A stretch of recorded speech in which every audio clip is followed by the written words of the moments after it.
Junction ಅಲ್ಲಿ ಒಂದು light ಇಲ್ಲ, ಒಂದ್ ಏನು ಇಲ್ಲ, ಆರೋ ಮಾರ್ಕ್ ಇಲ್ಲ, ರೇಡಿಯಂ ಲೈಟ್ ಇಲ್ಲ, ಏನ್ ಮಾಡ್ಬೇಕು ಹೇಳಿ? ಬ್ಯಾಂಗ್ಳೂರ್ ಹೈವೇ ರೋಡ್ ನೋಡ್ರಿ, NH ಅದಂಗಿದೆ ಇದಂಗಿದೆ. ನಮಸ್ಕಾರ ಬಂಧುಗಳೇ, ನನ್ನ ಎಲ್ಲ ಸ್ನೇಹಿತರಿಗೆ. ಇವತ್ತು ನಾನು ಯಾಕೆ ಇವತ್ತಲ್ಲಿ ಇಷ್ಟೊತ್ತಲ್ಲಿ ಇಲ್ಲಿ ನಿಂತಿದ್ದೀನಿ ಅಂದ್ರೆ, ಇದು ಬೆಂಗಳೂರು ಮಂಗಳೂರು ನ್ಯಾಷನಲ್ ಹೈವೇ ಆಗಿರುತ್ತೆ. ಬೆಂಗಳೂರು ಮಂಗಳೂರು ನ್ಯಾಷನಲ್ ಹೈವೇ ಯಾವ ತರ ಇದೆ ಅಂದ್ರೆ, ಈಗ ನೋಡಿ ಇವರು ನ್ಯಾಷನಲ್ ಹೈವೇ ಅವರು ಅಲ್ಲಿ ಹಿಡಿಯೋ ಪ್ರಭು ಇಲ್ಲಿ ನೋಡಿ, ಇಲ್ಲಿ ಒಂದು ರೋಡ್ ಜಾಮ್ ಮಾಡಿದ್ದಾರೆ. ಇವರು ರಸ್ತೆ ಓಪನಿಂಗ್ ಮಾಡಿದಾರಾ ಇಲ್ವಾ ಏನು ಯಾರಿಗೂ ಜನಗಳಿಗೆ ಗೊತ್ತಿಲ್ಲ. ಇವರು ಏನು ಇನ್ಸ್ಟ್ರಕ್ಷನ್ ಕೊಟ್ಟಿಲ್ಲ, ಇಲ್ಲಿ ರೇಡಿಯಂ ಲೈಟ್ ಗಳು ಹಾಕಿಲ್ಲ. ಇಲ್ಲಿ ನೋಡಿದ್ರೆ ನೋಡಿ, ಇಲ್ಲಿ ಸ್ವಲ್ಪ ಮುಂದೆ ಬನ್ನಿ, ಇಲ್ಲಿ ನೋಡಿ, ಇದು ಕೆಸರುಗದ್ದೆ ಆಟನ ಇಲ್ಲ ನ್ಯಾಷನಲ್ ಹೈವೇನ ಗೊತ್ತಾಗಲ್ಲ ನಮ್ಗೆ. ಇದು ಕೆಸರುಗದ್ದೆ ಆಡ್ತಾರಲ್ಲ ನಮ್ಮ ಹಳ್ಳಿಗಳಲ್ಲಿ, ಕೆಸರುಗದ್ದೆ ಆಟ ತರ ಇದಾಗ್ಬಿಟ್ಟಿದೆ. ಯಾಕಂದ್ರೆ ನೋಡಿ, ಇಲ್ಲೊಂದ ಪಾಪ ಒಬ್ರು ಲಾರಿ ಅವರು ಡ್ರೈವರ್ ಮತ್ತೆ ಅವರು ಲಾರಿ ಸಿಗಿಸ್ಕೊಂಡು ಈ ತರ ಇಲ್ಲಿ ಈಗ ಆಗಿದೆ. 10 ನಿಮಿಷ ಮುಂಚೆ ಅಲ್ಲೊಂದು ನಾನು ವಿಡಿಯೋ ಅಲ್ಲಿ ನಾನು ಹಾಕ್ತೀನಿ, ಅಲ್ಲೊಂದು ಆಕ್ಸಿಡೆಂಟ್ ಆಗಿ ಪಾಪ 3 ಗಾಡಿಗೆ ಏಟಾಗಿದೆ. ಯಾಕಂದ್ರೆ ಒಂದೇ ವೇ ಅಲ್ಲಿ 2 ರಸ್ತೆನೂ ಹಿಂಗ್ ಹೋಗ್ತಾ ಇರೋದು ನೋಡಿ, ಬರೋದು ಅದೇ ಇರುತ್ತೆ, ಹೋಗೋದು ನೋಡಿ, ಇಲ್ಲಿ ನನ್ನ ಕಾಲು ಸಿಕ್ಕಾಕೊಂಡಿದೆ. ಈಗ ಬರೋದು ಹೋಗೋದು ಅದೇ ಇರುತ್ತೆ. ಇದಕ್ಕೆ ನ್ಯಾಷನಲ್ ಹೈವೇ ಅಂತಾರ, ಕೆಸರುಗದ್ದೆ ಆಟ ಅಂತಾರ ಗೊತ್ತಾಗಲ್ಲ. ಇವರು ನ್ಯಾಷನಲ್ ಹೈವೇ ಅವರು ಎಲ್ಲ ಪ್ರತಿ ಒಂದು 8 ವರ್ಷದಿಂದ ಕಾಮಗಾರಿ ನಡೀತಾ ಇನ್ನೇನು ರಸ್ತೆ ಓಪನ್ ಆಗ್ಬೇಕಂತ ಹೇಳಿ ಇವ್ರು ಒಂದು ರೇಡಿಯಂ ಲೈಟ್ ಗಳು ಹಾಕಿಲ್ಲ ರೀ. ಲೆಫ್ಟ್ ರೈಟ್ ಯಾವ ತರ ಹೋಗೋದು ಏನು ಹೋಗೋದು ಯಾರಿಗೂ ಗೊತ್ತಾಗಿಲ್ಲ. ಯಾರು ಸಾವಾದ್ರೂ ಪರವಾಗಿಲ್ಲ ಇವರಿಗೆ. ಇದಕ್ಕೆ ಸಂಬಂಧಪಟ್ಟ ಅಧಿಕಾರಿಗಳು ಯಾರೇ ಇದ್ರೂನು, ಈಗ ನಮ್ಮ ಪೊಲೀಸ್ ಇಲಾಖೆ ಆಗ್ಲಿ, ನಮ್ಮ ಲೋಕಲ್ ನಮ್ಮ ಶಾಸಕರಾಗ್ಲಿ, ನ್ಯಾಷನಲ್ ಹೈವೇ ಗಮನ ಕೊಟ್ಬಿಟ್ಟು ಕೇಳಬೇಕು. ನಾನು ಹೇಳ್ತಾ ಇರೋದನ್ನ, ಇದಕ್ಕೆ ಒಂದು ಅಂತ್ಯ ಹಡಬೇಕು. ಇಲ್ಲ ರೋಡ್ ಬಂದ್ ಮಾಡ್ಬಿಟ್ಟು ಬೇಡ ರೀ, ರೋಡ್ ಬೇರೆ ಕಡೆ ಕಳಿಸ್ಬೇಕು. ಇವರು ಈ ಜನಗಳಿಗೆ ತೊಂದರೆ ಆಗಿ ಒಬ್ಬ ಆಕ್ಸಿಡೆಂಟ್ ಆಗಿ ಅಲ್ಲಿ ಏನೋ ಸೀರಿಯಸ್ ಅಂತ ಹೋಗಿದ್ದಾರೆ. ಇಲ್ಲಿ ಯಾರು ನೋಡೋರು, ಜವಾಬ್ದಾರಿ ತಗೊಳ್ಳೋರು ಯಾರು ಬೇಕಲ್ಲ. ಇಲ್ಲಿ ಡೈಲಿ ಒಂದ್ ಹೆಣ ಆಗ್ಬಿಡುತ್ತೆ. ಈ ತರ ಇದ್ರೆ ಏನು ಇಲ್ಲ, ಇನ್ಸ್ಟ್ರಕ್ಷನ್ ಇಲ್ಲ. ಅಲ್ಲಿ ನೋಡಿದ್ರೆ ಅದು ಗುಂಡಿ ಆಗ್ಬಿಟ್ಟೆ. ಅಲ್ಲಿ ನೋಡಿ, ಆ ರಸ್ತೆ ಗುಂಡಿ, ಅಲ್ಲಿ ಹೋಗಕ್ಕಾಗಲ್ಲ. ಈ ಕೌಡಳ್ಳಿ ಹೋಗೋ ರಸ್ತೆ ಇದು, ಇದೇನಂತ ಜಂಕ್ಷನ್, ಇಲ್ಲಿ ಹೋಗೋ ಬರೋ ದಾರಿಗಳು ಏನು ಗೊತ್ತಾಗಲ್ಲ, ಗೊತ್ತಾಯ್ತಾ? ಹಾಗಾಗಿ ಜವಾಬ್ದಾರಿ ಪಟ್ಟು ಸಂಬಂಧಪಟ್ಟ ಅಧಿಕಾರಿಗಳು ಇದಕ್ಕೆ ದಯವಿಟ್ಟು ಗಮನ ಹರಿಸ್ಬಿಟ್ಟು ಇದು ಸಂಬಂಧಪಟ್ಟ ಕೆಲಸ ಮಾಡ್ಬೇಕು. ಈಗ ನೋಡ್ರಿ, ಇದು ಎಂತದ್ರಿ, ಇದು ಎಂತ ಇದೆ ಹೇಳಿ? ಇದು ಚಿರಂಡಿ ತರ ಆಗ್ಬಿಟ್ಟಿದೆ ನೋಡಿ, ಕಾಲ್ ಜಾಮ್ ಆಗುತ್ತೆ ಹೋದ್ರೆ. ಗದ್ದೆ ಇದು ಕೆಸರುಗಡ್ಡೆ ಆಟ ತರ ಆಗಿದೆ ರೀ. ಇದನ್ನಾರೆ ಹಾಕೋದು ಇವ್ರ ಹತ್ರ ಜಲ್ಲಿ ಇಲ್ಲ, ಇವರು ಭಿಕ್ಷಕರ, ಇವರು ಜಲ್ಲಿ ಹಾಕೋದಂತ ಗೊತ್ತಾಗಲ್ಲ ಇವ್ರಿಗೆ. ಏನಂತ ಜನಗಳು ಸಾಯ್ಬೇಕೇನ್ರಿ ರಾತ್ರಿ? ಇಲ್ಲಿ ಒಂದು ಲೆಫ್ಟ್ ರೈಟ್ ಏನಾದ್ರು ಒಂದು ಹಾಕಿದ್ದಾರೆ ರೇಡಿಯಂದು. ಇಲ್ಲಿ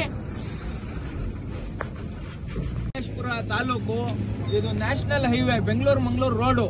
ಇಲ್ಲಿ ಸಕಲೇಶಪುರ ತಾಲೂಕಲ್ಲಿ ಈ ಬೆಂಗಳೂರು ರೋಡ್ ಹೈವೇ ಕೆಲಸ ಯಾವ ತರ ಇದೆ ಅಂದ್ರೆ, ಈಗ ಸಕಲೇಶಪುರದಲ್ಲಿ ನಾವು ನಿಂತಿದ್ದೀವಿ, ಟೋಲ್ಗೇಟ್ ಸರ್ಕಲ್, ಕೌಡಳ್ಳಿ ಹೋಗೋ ರೋಡ್ ಅಲ್ಲಿ ನೋಡ್ತೀವಿ ನೋಡಿ, ಇಲ್ಲಿ ಕೆಸರುಗದ್ದೆ ಆಟ ತರ ಇದೆ. ಇಲ್ಲಿ ಕೆಸರುಗದ್ದೆ ಆಟ ಆಡ್ಬೋದು. ಇಲ್ಲಿ ನಾವು ಇಲ್ಲ ಪ್ಯಾಂಟು ಇಲ್ಲ ಹಾಡ್ಕೊಂಡು ಇಲ್ಲಿ ವೆಹಿಕಲ್ ಓಡಾಡಲ್ಲ. ಆಟ ಆಡಕ್ ಚೆನ್ನಾಗಿದೆ, ಮಾತ್ರ ಹೋಗಲ್ಲ, ಹಂಗಾಗಿದೆ ಇಲ್ಲಿ ಕತೆ. ಇಲ್ಲಿ ಮಣ್ಣು ಹಾಕ್ತಾ ಇದಾರಲ್ಲ, ಇದು ಸಕಲೇಶಪುರ ಹೆಸರನ್ನ ಈ ನ್ಯಾಷನಲ್ ಹೈವೇ ಅವರು ಹಾಳು ಮಾಡ್ತಾ ಇದಾರೆ. ಇಲ್ಲಿ ಸಕಲೇಶಪುರ ಅಂದ್ರೆ ಏನು ಪ್ರವಾಸೋದ್ಯಮ ಇಲ್ಲ, ಪ್ರವಾಸೋದ್ಯಮ ಅಂತ ಇದೆ, ಪ್ರವಾಸಿಗರು ಬರೋ ತಾಣ ಅಂತ. ಇಲ್ಲಿ ಬಂದು ಪ್ರವಾಸಿಗರು ಏನ್ ಕೆಸರುಗದ್ದೆ ಆಟ ಆಡ್ಬೇಕಷ್ಟೇ. ಇನ್ನ ಹೋಗ್ತಿದೆ ಅದು,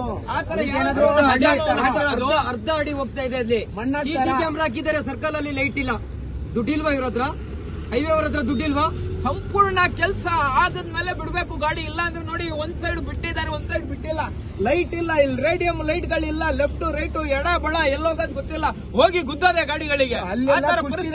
ಕುಸ್ತಿದೆ, ಯಾರಿಗ ಹೋಗ್ತಾರ? ಸ್ವಲ್ಪ ಟನ್ನೇಜ್ ಗಾಡಿ ಬಂದ್ರೆ ಕೆಳಗಡೆ ಹೋಗಿ ಬೀಳುತ್ತೆ. ಒಂದು ಚೂರು ಇವರಿಗೆ ನಾಚಿಕೆ ಮಾನ ಮರ್ಯಾದೆ ಇದ್ರೆ ಇಲ್ಲಿ ಕೆಲಸ ಸಂಪೂರ್ಣ ಮಾಡ್ಬಿಟ್ಟು ಆಮೇಲೆ ಗಾಡಿ ಬಿಡಿ. ಏನಂತ ಬಡವರು ಜೀವನ ಜೊತೆ ಆಟ ಆಡೋದ ಇವರು? ಈ ಲಾರಿ ಪಾಪ ಯಾವ್ದೋ ಡ್ರೈವರು ಪಾಪ ಈ ತರ ಇದ್ ಮಾಡಿದಾರೆ, ಲಾರಿ ಪಟ್ಟಿ ಆಗ್ಬಿಟ್ಟು ಸಾವಾದ್ರೆ ಹೆಣ ನೋಡಕ್ ಬರ್ತಾರೆ ಇವರು. ಹೆಣ ನೋಡಕ್ ಬರ್ಬೇಕು ಇವರು. ನೋಡಿ, ಯಾವ್ದೋ ಇಟಾಚಿ ಬರ್ತದೆ ಅಂತ ಹೇಳಿ ನ್ಯಾಷನಲ್ ಹೈವೇ ಹೇಳಿದಾರಂತ 1 ಗಂಟೆ ಆಯ್ತು. ಈ ಲಾರಿ ಯಾರ ಮೇಲೆ ತಲೆ ಮೇಲೆ ಬಿದ್ರೆ, ಯಾರು ಹೆಚ್ಚು ಕಮ್ಮಿ ಆದ್ರೆ ಹೆಣ ನೋಡಕ್ ಬರೋದ ಇವರು? ಸಕಲೇಶಪುರದ ಸಂಬಂಧಪಟ್ಟ ಅಧಿಕಾರಿಗಳಾಗ್ಲಿ, ಮಾನ್ಯ ಶಾಸಕರಾಗ್ಲಿ, ಮತ್ತೆ ಈ ನ್ಯಾಷನಲ್ ಹೈವೇ ಯಾರು ಇದ್ದಾರೆ ಇಲ್ಲಿ, ಯಾರು ನ್ಯಾಷನಲ್ ಹೈವೇ ಇದ್ದಾರೆ, ದಯವಿಟ್ಟು ಇಮಿಡಿಯೇಟ್ ಆಗಿ ನಾಳೆ ಬಂದ್ಬಿಟ್ಟು ಇವ್ರು ಏನ್ ವ್ಯವಸ್ಥೆ ಮಾಡ್ಬೇಕು ಇವ್ರು ಮಾಡ್ಬೇಕು, ಇಲ್ಲ ರಸ್ತೆ ಬ್ಲಾಕ್ ಮಾಡ್ಬಿಡಿ ಆಮೇಲೆ ಗಾಡಿಗಳಿಗೆ ಬಿಡಿ. ಇವ್ರು ನೀವು ಹೆಂಗ್ ಓಪನ್ ಮಾಡ್ತೀರಾ ಆಮೇಲೆ ಮಾಡ್ಕೊಳ್ಳಿ ಆರಾಮಾಗಿ. ಒಂದ್ 5 ವರ್ಷ ಇನ್ನೂ ಆಗ್ಲಿ. ಹೆಂಗೋ 8 ವರ್ಷದಿಂದ ಇಲ್ಲಿ ಕಷ್ಟಪಟ್ಟು ಜನಗಳು ತೊಂದರೆಯಲ್ಲಿದ್ದಾರೆ. ಇನ್ನೂ 8 ವರ್ಷ ಮಾಡಿ ಈ ಲೈಟ್ಗಳು ಹಾಕಕ್ಕೆ, ಈ ಎಡ ಬಡ ರೇಡಿಯಂ ಲೈಟ್ಗಳೆಲ್ಲ ಹಾಕಕ್ಕೆ ಇವ್ರು ಇನ್ನೂ 8 ವರ್ಷ ಮಾಡಿ ಪರವಾಗಿಲ್ಲ. ಇಲ್ಲಿ ಏನ್ ಗೊತ್ತಾ, ಇಲ್ಲಿ ಒಂದು ಸಾವು ಆಗುತ್ತೆ. ಸಾವು ಆದ್ಮೇಲೆ ಮತ್ತೆ ಅದು ಮರ್ತ್ ಬಿಡಿ, ಮತ್ತೆ 1 ತಿಂಗಳು ಆಕ್ಸಿಡೆಂಟ್ ಆದ್ಮೇಲೆ ಬಂದ್ ನೋಡೋದು ಇಲ್ಲಿ. ಗೊತ್ತಾಯ್ತಾ? ಇಲ್ಲಿ ಒಂದು ಹೆಣ ಬಿಡ್ಬೇಕು. ಹೆಣ ಬಿದ್ರೆ ಬರ್ತಾರೆ. ಹೆಣ ಆಗಿದೆ ಅಲ್ಲ ಅಂತ ಹೇಳ್ಬಿಟ್ಟು ಹೆಣ ಬಿದ್ಮೇಲೆ ಮತ್ತೊಂದು ಹೆಣ ಆದ್ಮೇಲೆ ಇವ್ರು ಬರೋದು. ರೋಡ್ ಅವರು ಬರ್ತೀನಿ ಅಂತ ಲಾರಿ ಅವರಿಗೆ ಹೇಳಿದ್ದಾರೆ, ಇನ್ನೂ ತನಕ ಬಂದಿಲ್ಲ. ಅವರು 1 ಗಂಟೆಯಿಂದ ಕಾಯ್ತಿದ್ದಾರೆ. ಏನಂತ ಮಾಡೋದು ಹೇಳ್ಬೇಕು ನೀವೇ. ಇನ್ನು ಸ್ವಲ್ಪ ದಿನ ಬಿಟ್ರೆ ಟೋಲ್ ಅಲ್ಲಿ ದುಡ್ಡು ಕೊಡಕ್ ಸ್ಟಾರ್ಟ್ ಮಾಡ್ಬೇಕು. ಇವಾಗ ಈ ರೋಡ್ ಆಗಿಲ್ಲ ಅಂದ್ರೆ ಪರವಾಗಿಲ್ಲ, ದುಡ್ಡು ಕೊಡ್ಬೇಕು ಇವರಿಗೆ, ಟೋಲ್ ಅವರಿಗೆ. ಇದು ನೋಡ್ರಿ, ಇಲ್ಲಿ ಕೆಸರಿಗದೆ. ಇಲ್ಲಿ ನೋಡ್ರಿ, ಇಲ್ಲಿ ಚಪ್ಪಲಿ ನೋಡ್ರಿ, ಇಲ್ಲಿ ಹೋಗಕ್ ಆಗುತ್ತೆ ಅಂದ್ರೆ ಕಾಲಿಟ್ರೆ ನೋಡ್ರಿ, ಇಲ್ಲಿ ಬಂದ್ರಿ, ಇಲ್ಲಿ ನೋಡ್ರಿ, ಇಲ್ಲಿ ನೋಡ್ರಿ, ಇಲ್ಲಿ ಕಾಲು ಇದೆಂತ ಕಾಲೇ ಹೋಗ್ತಾ ಇಲ್ಲ. ಗಾಡಿಗಳು ಟೈರ್ ಹೋಗ್ತಿರ ಯಾವನಾರ ಹಾಕಿರೋದು. ಹೊಟ್ಟೆಗೆ ಅನ್ನ ತಿನ್ನೋರು ಹಿಂಗ್ ಮಾಡಲ್ಲ. ರೋಡ್ ಇದು ನ್ಯಾಷನಲ್ ಹೈವೇ ಎಂತ ನ್ಯಾಷನಲ್ ಹೈವೇ ಅಂದ್ರೆ ಈ ಗದ್ದೆಗೆ ಹೋಗೋ ರೋಡ್ ಇದು. ಕೆಸರುಗದೆ ಆಟ ಮಾಡ್ಬಿಟ್ಟಿದಾರಲ್ಲ ಇವರು. ಒಂದು ಡಿವೈಡ್ ಹಾಕಿದ್ದಾರೆ. ದಯವಿಟ್ಟು ಕೈ ಮುಗಿದು ಕೇಳ್ಕೊಳ್ತೀನಿ, ಇನ್ನ ಸಾವು ಹೆಣಗಳು ಬೀಳುತ್ತೆ ಇಲ್ಲಿ. ದಯವಿಟ್ಟು ನಾನು ಕೈ ಮುಗಿದು ಮನವಿ ಮಾಡ್ಕೊಳ್ತೀನಿ, ಮಾನ್ಯ ಶಾಸಕರ ಹತ್ರ ಮನವಿ ಮಾಡ್ತೀನಿ. ಇಲ್ಲಿ ನ್ಯಾಷನಲ್ ಹೈವೇ ಯಾರು ಇಲ್ಲಿ ಕಚಡ ಕೆಲಸ ಮಾಡುತ್ತಾರೆ ಅವ್ರ ಹತ್ರ ಮನವಿ ಮಾಡ್ತೀನಿ, ಈ ಪೊಲೀಸ್ ಇಲಾಖೆಗೂ ಮನವಿ ಮಾಡ್ತೀನಿ. ಇದು ರೋಡ್ ಆಗಿಲ್ಲ ಅಂದ್ರೆ ಬಿಡಕ್ ಹೋಗ್ಬಿಡಿ, ರೋಡ್ ಆಗಿಲ್ಲ ಅಂದ್ರೆ ಬಂದ್ ಮಾಡ್ಬಿಡಿ, ಬಿಡಕ್ ಹೋಗ್ಬಿಡಿ. ಟೌನ್ ಸೈಡ್ ಏನಾದ್ರೂ ಬಿಡಿ. ಇಲ್ಲ ಇಲ್ಲಿ ನೋಡಿ, ಇಲ್ಲಿ ಒಂದ್ ಸೈಡ್ ಬಂದಿದೆ, ಒಂದ್ ಸೈಡ್ ಓಪನ್ ಇದೆ. ಏನ್ ಮಾಡ್ಬೇಕು ಹೇಳಿ ಜನಗಳಲ್ಲಿ? ಪಾಪ ಕಷ್ಟದಲ್ಲಿ ಇರೋ ಜನಗಳು. ಒಂದು ರೋಡಾರು ನೆಟ್ಟಿಗಿದೆ, ಎಲ್ಲ ರೋಡು ಕುಸ್ತಿದೆ, ಎಲ್ಲ ರೋಡ್ ಕುಸ್ತಿದೆ. ಆ ಬ್ರಿಡ್ಜ್ ಹತ್ರ ಆಗ್ಲಿ, ಕೊಳ್ಳಳ್ಳಿ ಹತ್ರ ಆಗ್ಲಿ, ಎಲ್ಲಾ ಕಡೆ ರೋಡ್ ಕುಸ್ತಿದೆ. ಅದ್ರಲ್ಲಿ ಬೇರೆ ಹಿಂಗಾಗಿದೆ. ಎಲ್ಲಿ ನೋಡ್ರಿ ಆಕ್ಸಿಡೆಂಟ್ ಪ್ರತಿ ಒಂದು. ಇದು ಯಾವಾಗಿಂದ ಓಪನ್ ಆಯ್ತು ಅವಾಗಿಂದ ಆಕ್ಸಿಡೆಂಟ್. ಇಲ್ಲಿ ಒಂದು ಮಾರ್ಕ್ ಇಲ್ಲ, ಒಂದು ಲೈಟ್ ಇಲ್ಲ. ನೋಡಿ ಸರ್ಕಲ್ ಇದೆ, ಇದು ಕೌಡಳ್ಳಿ ಸರ್ಕಲ್. ಇದು ಯಾವ್ದೋ ಹಳ್ಳಿಗೆ ಬಂದು ನಿಂತಿರೋ ತರ ಇದೆ. ಏನು ಇಲ್ಲ ಇಲ್ಲಿ ಜಂಕ್ಷನ್ ಅಲ್ಲಿ. ಒಂದು ಲೈಟ್ ಇಲ್ಲ, ಒಂದು ಏನು ಇಲ್ಲ, ಆರೋ ಮಾರ್ಕ್ ಇಲ್ಲ, ರೇಡಿಯಂ ಲೈಟ್ ಇಲ್ಲ. ಏನ್ ಮಾಡ್ಬೇಕು ಹೇಳಿ? ಬ್ಯಾಂಗ್ಳೂರ್ ಹೈವೇ ರೋಡ್ ನೋಡ್ರಿ, NH ಅದಂಗಿದೆ ಇದೆಂಗಿದೆ, ಅದಕ್ಕೆ ಕಂಪೇರ್ ಮಾಡಿದ್ರೆ ಹೆಂಗಿದೆ? ಏನ್ ಮಾಡ್ತೀರಾ ಅಣ್ಣ? ಎಷ್ಟೊತ್ತಿಗೆ ಆಗಿರೋದು ಅಣ್ಣ ಇದು? 8 ಗಂಟೆಗೆ ಆಗಿರೋದು. ಅಲ್ಲ, ನೀವು ಏನಕ್ಕೆ ಈ ಕಡೆ ಹೊರಗಡೆ ಈ ಕಡೆ ಹೆಂಗ್ ಬಂದ್ರಿ ನೀವು? ಮಣ್ಣು ಹಾಕಿದಾರೆ. ಗಾಡಿ ಒಂದು 12 ವೀಲ್ ಗಾಡಿ ಪಾಸ್ ಆಯ್ತು. ಹೌದು. ನಮ್ ಗಾಡಿ ಪಾಸ್ ಆಗುತ್ತೆ ಅಂದ್ರೆ ಗಾಡಿ ಅಲ್ಲಿ ಕಾರ್ ಆಕ್ಸಿಡೆಂಟ್ ಆಗಿತ್ತು. ಕಾರ್ ಆಕ್ಸಿಡೆಂಟ್ ಆಗಿಂದ ಗಾಡಿಗಳು ಜಾಸ್ತಿ ಬರ್ತಿದ್ದು. ನಾನೇನ್ ಮಾಡಿದೆ, 12 ವೀಲ್ ಪಾಸ್ ಆಯ್ತಲ್ಲ ಅಂದ್ಬಿಟ್ಟು ನಾನು ಬಂದೆ. ಹೀಗೆ ಬಂದ್ ಕೂಡಲೇ ಫ್ರಂಟ್ ವೀಲ್ ಪಾಸ್ ಆಯ್ತು, ಬ್ಯಾಕ್ ವೀಲ್ ಹಾಗೆ ಕುತ್ಕೊಳ್ತು. ಅದರಿಂದ ನೀವು ಇಡೀ ಕರ್ನಾಟಕ ತಿರುಗ್ತೀರ ಅನ್ಸುತ್ತೆ. ಈ ತರ ಯಾವ್ದಾದ್ರು ಹಲ್ಕಾ ಕೆಲಸ ಮಾಡ್ತಾರ ಅಣ್ಣ? ಇದು ಮಾಡಿಲ್ಲ. ಅಲ್ಲ, ಏನ್ ಹಾಕಿರೋದು ಇಲ್ಲಿ? ಮಣ್ಣು ಹಾಕಿದ್ದಾರೆ. ಏನ್ ಹಾಕ್ಬೇಕಿರೋದು ಇಲ್ಲಿ? ಇದು ವೈಟ್ ಮಿಕ್ಸ್ ಹಾಕ್ಬೇಕಾಗಿತ್ತು. ಲೆಫ್ಟ್ ಹೋಗಿ ರೈಟ್ ಹೋಗಿ ಏನಾದ್ರು ಒಂದು ರೇಡಿಯಂ ಲೈಟ್ ಇದೆಯಾ? ಇಲ್ಲ. ಏನ್ ನೀವು ಇಷ್ಟು ಹೈವೇ ತಿರುಗಾಡ್ತಿರಲ್ಲ, ನೀವು ಇಡೀ ಕರ್ನಾಟಕ ತಿರುಗಾಡಿ ನನ್ನ ಪ್ರಕಾರ ಸುತ್ತಿರ್ಬೋದು. ಎಲ್ಲಾದ್ರೂ ಈ ತರ ಹಲ್ಕಾ ಕೆಲಸ ನೋಡಿದಿರಣ್ಣ? ಮಾಡಿಲ್ಲ ಎಲ್ಲ, ಆದ್ರೆ ವೈಟ್ ಮಿಕ್ಸ್ ಹಾಕ್ಬೇಕಾಗಿತ್ತು. ಅಲ್ಲ, ಏನ್ ಇನ್ಸ್ಟ್ರಕ್ಷನ್? ಈಗ ನೀವು ಒಂದು ಹೈವೇ ಅಲ್ಲಿ ತಿರುಗಾಡ್ತೀರಾ, ಏನಂತ ಇರುತ್ತೆ? ಏನಂತ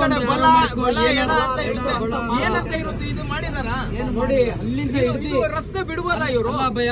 ಅಲ್ಲಿಂದ ಹಿಡ್ದಿ ಅಲ್ಲಿ ತಂಗನು ಒಂದಾರು ಲೈಟ್ ಕಾಣಿಸ್ತಿದೆ ನೋಡಿ. ಒಂದು ರೇಡಿಯಂ ಇದೆ ನೋಡಿ. ಇಲ್ಲಿ ಚರಂಡಿ ಇದೆಯಾ, ಪಕ್ಕದಲ್ಲಿ ಗೋವಾ ಇದೆಯಾ, ಯಾರಿಗ್ ಗೊತ್ತಾಗ? ಕೋಟಿ ಸುರ್ದಿ ಕೆಲಸ ಮಾಡಿರೋದು. ಇಷ್ಟು ಚಂದ ಮಾಡಿದ್ದಾರೆ ನೋಡಿ. ನಿಮ್ಗಳ ದುಡ್ಡು, ನಿಮ್ಗಳು ನಮ್ ದುಡ್ಡು. ಇವ್ರ ಮನೆಯನ್ನ ತಗೊಂಡ್ಬಂದು ಹಾಕಿಲ್ಲ ದುಡ್ಡು. ಬರೋಬಿ.